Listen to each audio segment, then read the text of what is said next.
My name is Sarah Mitchell, and I'm 28 years old now.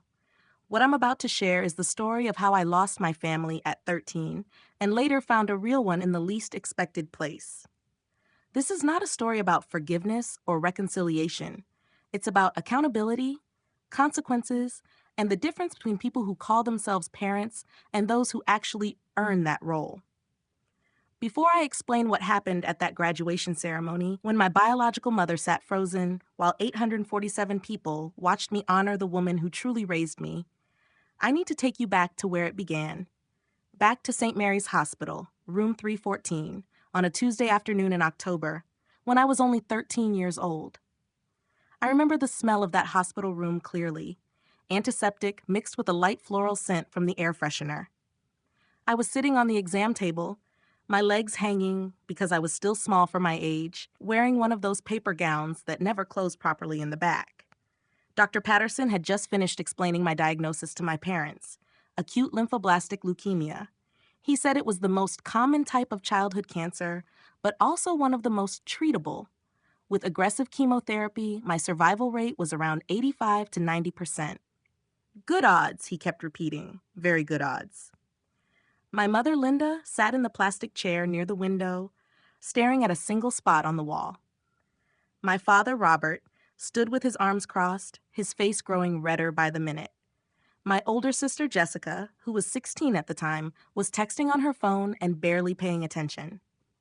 The treatment plan will be intensive, Dr. Patterson continued, pulling up charts on his tablet. We're looking at roughly 2 to 3 years of chemotherapy.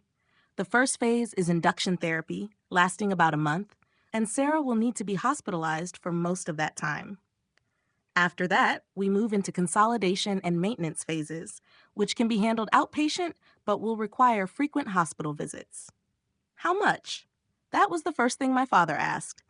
Not whether I would be okay, not what he could do to help, just how much. Dr. Patterson cleared his throat. With your insurance, you'll be responsible for about 20% of the total costs. Over the full course of treatment, that could be between $60,000 and $100,000 out of pocket. We do have financial assistance programs and payment plans. My father let out a sharp, cold laugh. You're saying we have to pay $100,000 because she got sick? Robert, my mother said quietly, though she still didn't look at me. She hadn't looked at me since the diagnosis. Sir, I understand this is overwhelming, Dr. Patterson said, but Sarah's prognosis is excellent. With treatment, she has every chance of beating this and living a normal life. Jessica is applying to colleges next year, my father said, as if the doctor hadn't spoken. Yale, Princeton. She scored a 1520 on her SAT. We've been saving for her education since she was born. The room went silent. Dr. Patterson glanced between my parents and me, clearly uncomfortable. Perhaps this is a discussion you'd prefer to have privately. Sarah doesn't need to leave. She needs to understand reality, my father interrupted. He finally looked at me, and there was nothing in his eyes. No concern, no warmth, just calculation. We have $180,000 in the college fund. That's for your sister's education and her future. We're not wasting it on medical bills. Something cracked inside my chest, and it had nothing to do with the cancer. There are other options, Dr. Patterson said, his voice tight. State programs, charity care, Medicaid. We're not taking charity, my mother said suddenly, a flash of pride animating her face. What would people think? What exactly are you suggesting? Dr. Patterson asked, disbelief creeping into his professional tone. My father stared at me for a long moment. She's 13. She can be emancipated and become a ward of the state. Then she qualifies for full Medicaid coverage, and it doesn't affect our finances. At first, the words didn't register. I kept waiting for him to say he was joking, that stress had made him say something he didn't mean. But he stood there, arms crossed, expression firm. You can't be serious, Dr. Patterson said. We have another child to think about, my mother replied, her voice defensive now, as if she were the one being wronged. Jessica has a future. She's going to do great things. We can't let, she gestured vaguely toward me, this destroy everything we've built. Mom, I said quietly, I'm scared. She finally looked at me. You'll be fine, Sarah. The doctor said the survival rate is high. You'll get treatment. You'll get better. And when you're 18, you can figure out your own life. but we can't sacrifice Jessica's future for this. I'm your daughter, I whispered. And so is Jessica, my father snapped. And she actually has potential. She's going to be a doctor or a lawyer. She's brilliant. He paused, looking me over. You've always been average. Average grades, average in everything. We're not destroying a promising future for an average one. If you're connecting with this story, please hit the like button. I share these experiences honestly, and your support helps me continue. Dr. Patterson stood up suddenly. I'm going to ask you to leave while I speak with Sarah privately. We're her parents, my mother began.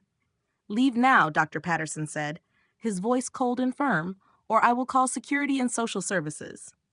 They left. Jessica followed without even looking back at me, still focused on her phone. The door clicked shut behind them, and suddenly I couldn't breathe.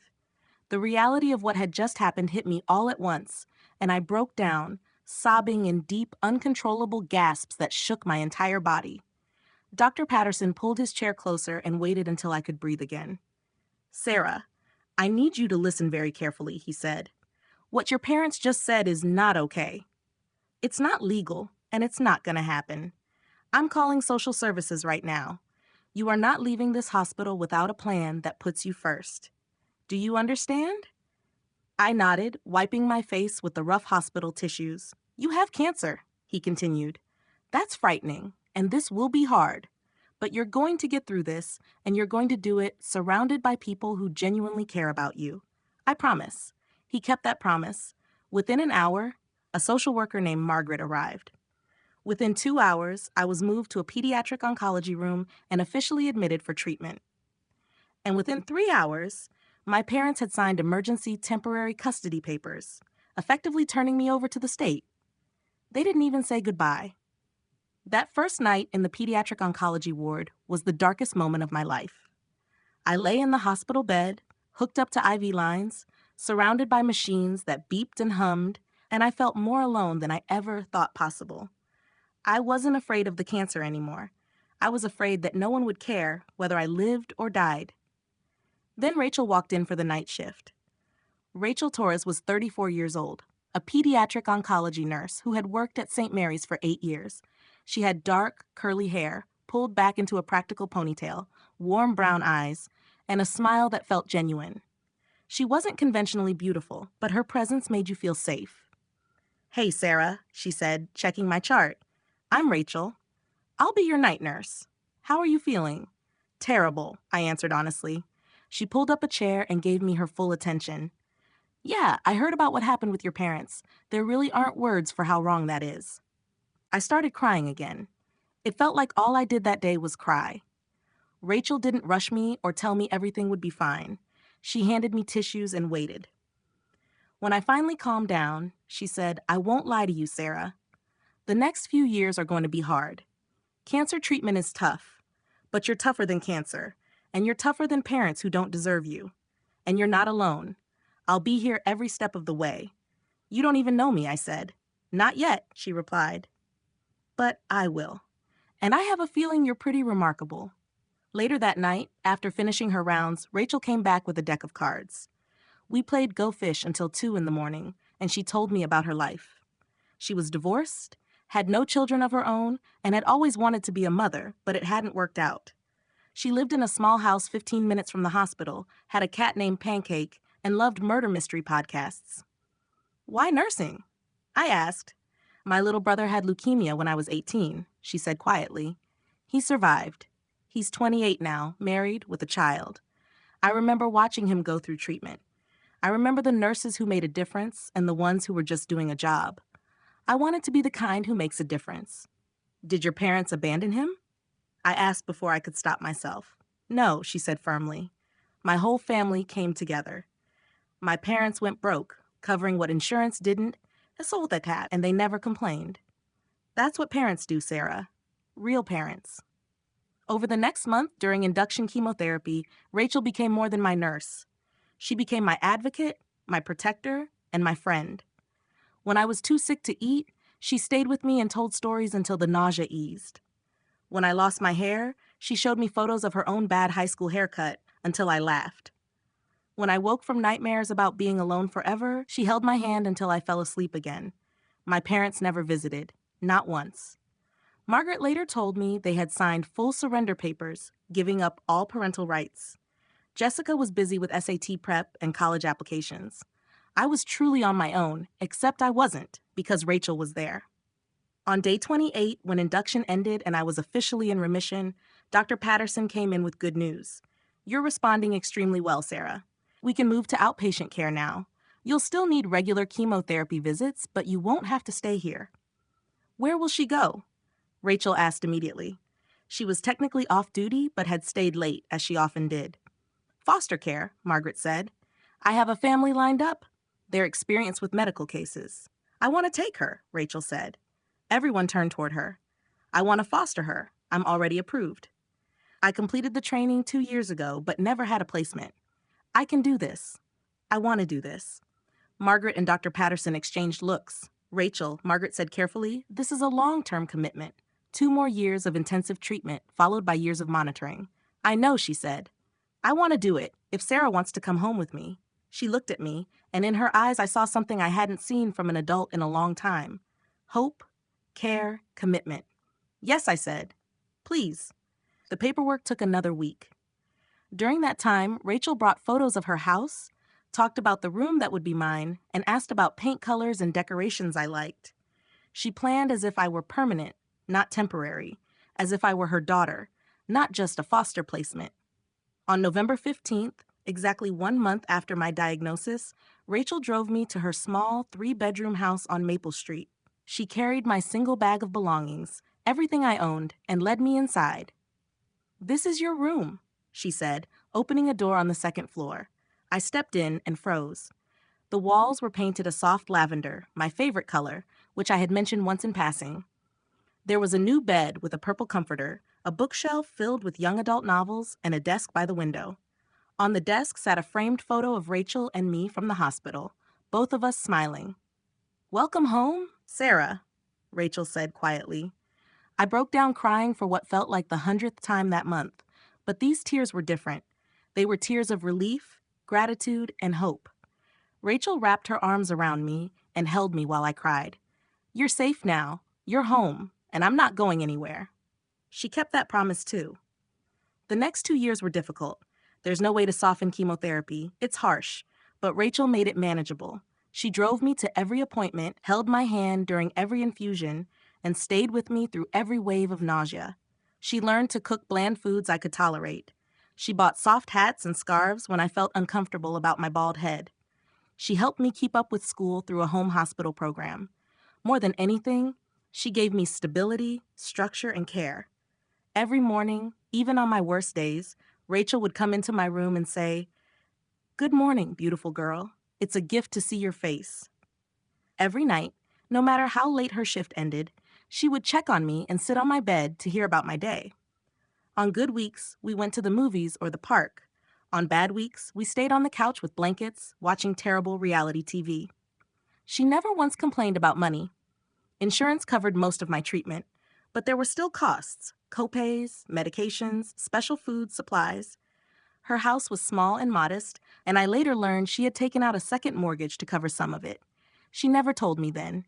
She just made sure I had what I needed. 6 months into treatment, Rachel sat me down at the kitchen table, her expression serious. "Sarah, I need to ask you something important." My heart dropped. Was she sending me back to foster care? Had she changed her mind? "I want to adopt you. Permanently. Not just foster care. I want you to be my daughter. My real daughter. Would that be okay with you?" I couldn't speak. I just nodded and cried, and Rachel cried too. We held each other in that kitchen until Pancake the cat grew jealous and demanded attention. The adoption process took another 4 months, but on my 14th birthday, I officially became Sarah Torres. Rachel threw a small party with a few of her friends and some kids I'd met through the hospital support group. We ate chocolate cake. I was having a good week and could keep food down. Rachel gave me a necklace with a pendant showing our initials intertwined. "You're mine now," she said as she fastened it around my neck. Forever. Drop a comment and tell me where you're watching from. Your support truly matters. When I was 15 and finished active treatment, moving into the maintenance phase with monthly checkups, Rachel sat me down again for a serious conversation. You've missed nearly 2 years of regular school. You're behind academically, and that's not your fault. You've been fighting for your life. But I want you to understand something. You're smart, Sarah. I've watched you tear through books, ask questions that make doctors pause, and solve problems in ways that impress me. You have real potential, and I won't let cancer or your biological parents' cruelty take that from you. She enrolled me in an online advanced curriculum and hired a tutor. She stayed up late helping me with homework she barely understood. She celebrated every small win, every good grade, every concept mastered, every milestone reached. "Why are you doing all this?" I asked one night when she was nodding off over my calculus homework at 11 p.m. "You work full time. You're exhausted. Why push me so hard?" She looked up, her eyes steady and intense. "Because your biological parents told you that you were average, that you had no potential, that your sister's future mattered and yours didn't. I'm going to prove them wrong. We're going to prove them wrong. You're going to do extraordinary things, Sarah Torres, and the world is going to see it." By 16, I had caught up to my grade level. By 17, I was ahead, taking college-level courses. Rachel's house was always full of books, study materials, and the smell of coffee as we worked side by side, her on nursing journals, me on AP coursework. But life wasn't only about academics. Rachel made sure I had a full life as well. She took me to concerts, museums, and theater performances. She taught me how to cook and let me make terrible messes in the kitchen. She introduced me to her friends, who became my aunts and uncles. She also made sure I went to therapy to work through everything I had been through. "Healing isn't only physical," she would say. "Your heart needs care too." When I turned 18 and received the 5-year clearance from Dr. Patterson, meaning I was officially in remission with a very low chance of relapse, Rachel took me to our favorite restaurant. Over pasta and breadsticks, she pulled out a small box. "I know you're legally an adult now and don't need me as your guardian anymore," she said, "but I want you to know you're my daughter, and that will never change. Whether you live here or move away, whether you're 18 or 80, you're my child always." Inside the box was a simple silver ring with both of our birthstones. "To remind you that you're never alone," Rachel said. I wore that ring every single day. During my senior year of high school, Rachel and I began seriously discussing college. My grades were outstanding, a 4.0 GPA, perfect AP exam scores, and strong SAT results. During my treatment, I had discovered a passion for medicine. I wanted to be like Dr. Patterson and Rachel, someone who supports people during their hardest moments. One evening, I told Rachel I wanted to apply to Johns Hopkins. Their pre-med program is one of the best in the country, and their medical school, it's a dream. Johns Hopkins was also extremely expensive. Even with financial aid, it would be difficult. Rachel didn't hesitate. "Then that's where you're applying. We'll figure out the money. You apply to Hopkins, and you're going to get in." She was right. In March of my senior year, I received my acceptance letter from Johns Hopkins University along with a substantial scholarship. Between the scholarship, grants, and federal loans, the cost became manageable. Rachel insisted on covering my living expenses. "You focus on school," she said. "I've got this. No arguments. You're going to be a doctor. You're going to save lives. That's worth every penny." I cried when I opened the letter, and Rachel cried with me. Together, we had proven everyone wrong. I spent 4 years at Johns Hopkins working harder than I ever had. Pre-med was demanding. Organic chemistry, physics, biology, endless labs, papers, and exams. I called Rachel almost every night, sometimes just to hear her voice, sometimes to cry about a bad grade or a long day. "You can do this," she told me every time. "You're Sarah Torres. You beat cancer. You can handle anything." During my sophomore year, I came home for Christmas break and noticed Rachel looked tired, thinner. I asked if she was okay, and she brushed it off. "I'm just picking up extra shifts to help with your expenses." "I'm fine, honey." Later, I learned she had been working 50 to 60 hours a week, taking every extra shift she could so I would never have to worry about money. She never asked me to get a job or help financially. She simply worked herself to exhaustion so I could focus on school. By my junior year, I was at the top of my class. By senior year, I was applying to medical schools and receiving interviews from top programs. Johns Hopkins School of Medicine accepted me. 4 more years, I told Rachel over the phone.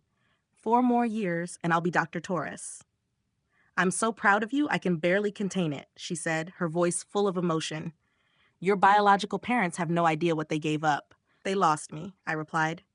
But I gained you. I'd say I came out ahead. Medical school was even more demanding than undergrad. The coursework was intense, the clinical rotations exhausting, and the pressure constant.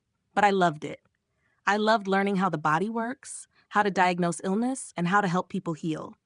I chose to specialize in oncology, wanting to help children like I once was. Rachel was present for every milestone: my white coat ceremony, my first day of rotations, my residency match day. She was always there, always proud, always supportive. Through 13 years of education, hundreds of miles apart, and countless stressful nights, I never heard from my biological parents. Not a single call, email, or message. They had moved on with their lives, and I believed I had moved on with mine.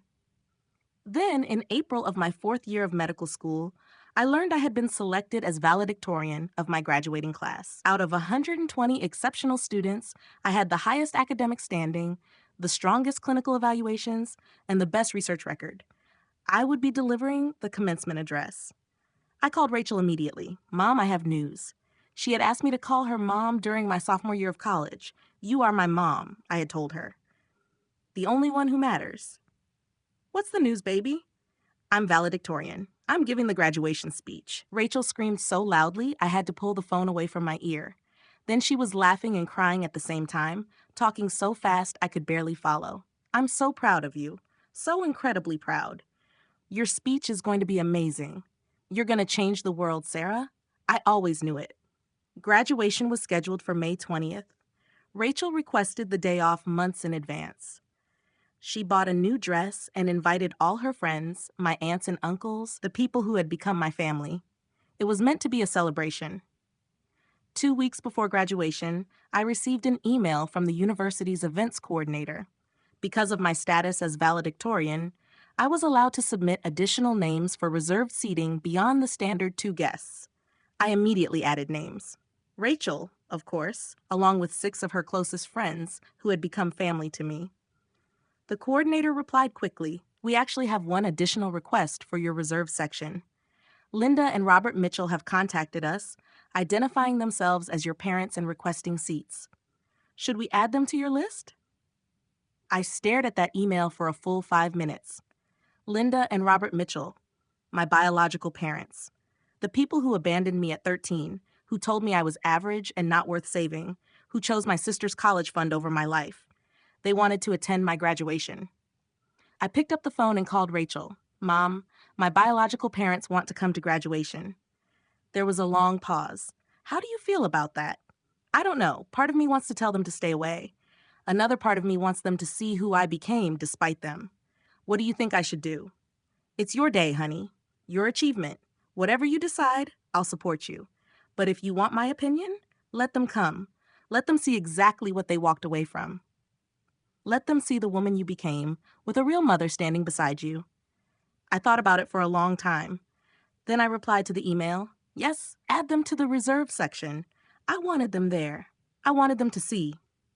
The next 2 weeks passed quickly, with final exams, packing up my apartment, and writing my valedictorian speech. I didn't tell Rachel what I planned to say. I wanted it to be a surprise. May 20th arrived bright and clear. Johns Hopkins commencement was held at Royal Farms Arena in Baltimore, with seating for more than 10,000 people.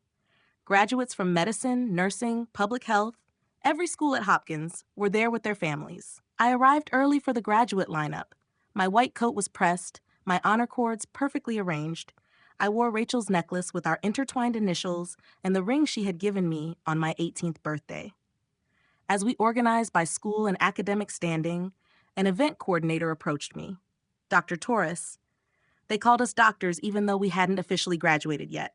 Your guests are seated in Section A, Row 3. Is there anything you need? No. Thank you. I'm ready. The ceremony began with tradition and ceremony, including the familiar graduation music. We filed in, 120 medical students in white coats and caps. The arena was full, packed with families and faculty. Cameras flashed constantly. As I walked past my section, I saw Rachel in the front row, already in tears, wearing the new dress she'd bought and holding a bouquet of flowers. Beside her sat her friends, my aunts and uncles, the family I had built. 2 seats down sat Linda and Robert Mitchell, stiff and uncomfortable. My biological parents. I hadn't seen them in 15 years. My mother looked older, grayer, worn down. My father had gained weight and lost hair. They looked ordinary, small, nothing like the figures that haunted my childhood memories. They didn't look at me as I passed. They were focused on the program, likely searching for my sister's name, unaware that the reserved seats were for me. The ceremony continued with the usual speeches: a welcome from the dean, remarks from the university president, and an address from the keynote speaker, a respected surgeon. Then it was time for the student address. And now, the dean said, stepping to the podium, it is my great honor to introduce our valedictorian, selected to represent the Johns Hopkins School of Medicine class of 2026. She graduated at the top of her class, conducted groundbreaking research in pediatric oncology, and impressed every professor with her intelligence, compassion, and dedication. Ladies and gentlemen, Dr. Sarah Torres. The arena erupted in applause. I stood and walked toward the stage, my heart racing. As I climbed the steps, I saw Rachel on her feet, clapping so hard her hands must have hurt, tears streaming down her face. I also saw my biological parents. They had gone completely still, staring at their programs. My mother's hand was frozen halfway to her mouth. My father had turned pale. They understood now. I reached the podium and adjusted the microphone. 10,000 people were looking at me. I took a breath and began. Thank you, Dean Morrison. To our honored guests, faculty, families, and most importantly, my fellow graduates, congratulations. We made it. When I was 13 years old, I was diagnosed with acute lymphoblastic leukemia. I remember sitting in a hospital room, terrified, wondering if I would live or die. I remember the doctor explaining treatment options, survival rates, and the long road ahead. And I remember realizing that I would have to walk that road alone. The arena went silent. My biological parents made a choice that day. They decided my life was not worth saving, that the cost of treatment was too high, that my other sister's education mattered more than my survival. They abandoned me in that hospital room, and I never saw them again. I was 13 years old, bald from chemotherapy, frightened and alone. I could see my biological mother in the audience. She had gone completely white, her hand now covering her mouth. My father stared down at his lap, refusing to look up. People around them began whispering, glancing in their direction. But I wasn't alone for long. A pediatric oncology nurse named Rachel Torres saw a scared child who needed a family. I paused and looked directly at Rachel, who was openly crying now. She didn't treat me as just a patient. She brought me into her home. She held my hand through chemotherapy. She made me laugh when I wanted to give up. She taught me that family isn't about biology. It's about showing up. It's about love. It's about believing in someone when they don't yet believe in themselves. Rachel covered her face, her shoulders shaking. She adopted me when I was 14. She worked double shifts to provide for me. She stayed up late, helping me catch up on the education I'd missed. She told me I could be anything, do anything. When I said I wanted to attend Johns Hopkins, she said, "Then that's where you're going." The audience applauded, and I waited for the sound to fade. I beat cancer. I graduated high school with honors. I finished my undergraduate degree in 3 years. I succeeded in medical school, and I will become a pediatric oncologist to help children like the one I once was. I did all of this because one woman believed in me. One woman showed me what real love looks like. I removed my cap, breaking protocol, but I didn't care. This degree belongs to Rachel Torres. This achievement is hers as much as it is mine. She saved my life, not only from cancer, but from believing I had no worth. She taught me that I deserved to take up space, that I deserved to dream, and that I deserved to be loved. I looked directly at my biological parents for the first time. My mother was crying now, not with pride, but with realization. My father still wouldn't look up. To my biological parents who are here today, I said, pausing, so everyone understood exactly who I meant. Thank you for teaching me what not to be. Thank you for showing me that titles do not create family. And thank you for letting me go so I could find my real mother. The silence that followed filled the entire arena.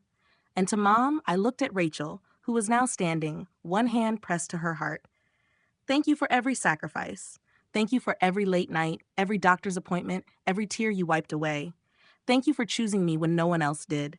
Thank you for being my mom. You are the reason I'm standing here today. I love you. This is for you." The arena erupted. Applause, cheers, people standing, the noise overwhelming. But I only saw Rachel, crying so hard she could barely stand, supported by her friends. She mouthed, "I love you." I mouthed it back. Then I looked at my biological parents. My mother sat frozen, her face a mask of horror and grief. My father had his head in his hands. People around them had figured out who they were, and the looks they were getting were far from kind. They had come to see their abandoned daughter graduate only to be publicly recognized as the parents who valued money over their child's life. I finished my speech, the parts about medicine, our responsibility to patients, the oath to do no harm, but the real message had already been delivered.